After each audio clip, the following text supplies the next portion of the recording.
On the 12th of September, Azerbaijani troops and artillery opened fire and began attacking Armenian positions all across their mutual border here.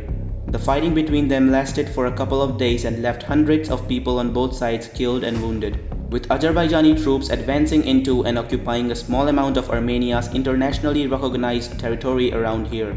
It was the bloodiest outbreak of violence between the two countries since their 2-month-long war fought a couple of years previously back in 2020.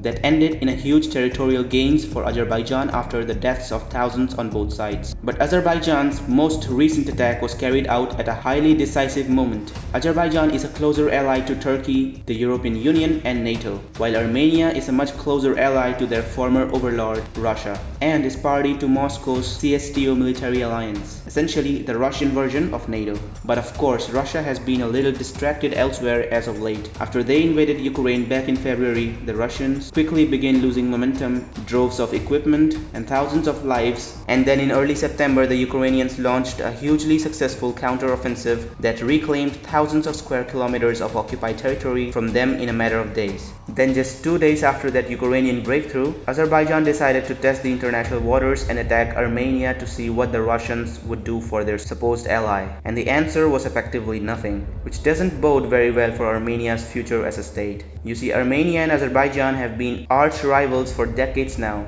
ever since their independence from the Soviet Union more than 30 years ago.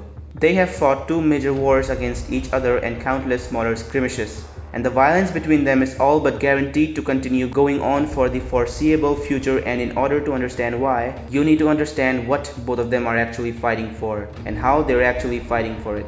Their 21st century rivalry mostly revolves around the unresolved and bitter status of this mountainous region surrounded by Azerbaijan known as Nagorno Karabakh. Every country in the world officially recognizes Nagorno Karabakh as a province of Azerbaijan, and if you use apps like Google Maps, this is the simple reality that you'll be presented with. But in reality, Azerbaijan only has limited control over the province because the majority of people who live there are ethnic Armenians who declared their own independence breakaway state more than 30 years ago, the so-called Republic of Artsakh. More than 99% of Artsakh's population is currently Armenian, and through a very narrow corridor that's only 3 miles wide connected to Armenia, Artsakh effectively acts as a de facto extension of the Armenian state itself. This is a territorial and ethnic dispute that is difficult to negotiate diplomatically, and it was set up that way either on purpose or accidentally nearly a century ago by the Soviet Union. This is it for today's video. See you in the next one. Until then, Jai Hind, Jai Bharat.